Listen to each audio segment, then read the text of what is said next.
සමහර මිනිස්සු ජීවත් වෙන්න සල්ලි හොයනවා. හැබැයි තවත් සමහරු සල්ලි හොයන්න ජීවත් වෙනවා. සල්ලි වලින් හැමදේම ගන්න පුළුවන් කියලා හිතපු ඔහුට තමන්ගේ දුවගේ ඒ පුංචි හිනාව මගහැරුණා. හැමදාම ඔහු ගෙදර එන්නේ දුව නිදාගත්තට පස්සේ. ඔහුට ඕන වුණේ ඇයට ලොකු මාලිගාවක් හදන්න. ඒත් ඒ මාලිගාවේ ඇය හිටියේ තනියම. එක මොහොතකදී ඔහුට නතර වෙන්න වුණා. ඔහු එකතු කරපු මිලියන ගාණක් සල්ලි වලට පුළුවන් වුණේ නෑ ඔහුට අහිම්මුණ ඒ කාලය ආපහු දෙන්න.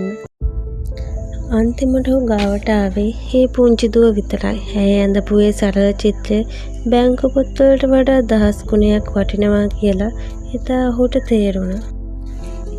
සතුට තියෙන්නේ සල්ලි වල නෙවෙයි, ආදරණීයන් එක්ක ගත කරන සරල මොහොතවල් වලයි. සල්ලි උපයන්න පුළුවන්. හැබැයි සල්ලි වලට ඔබ පාලනය කරන්න දෙන්න එපා. සල්ලි පස්සේ දුවන්න. හැබැයි ඔබේ ආදරණීයන්ව මගහැර ගන්න එපා. මොකද ඔබ නැති දවසක ඔබේ පුටුවේ වාඩි වෙන්න තව කෙනෙක් ඒවි. හැබැයි ඒ පුංචි දුවට ඇගේ තාත්තව ආපහු ලැබෙන්නේ නැහැ.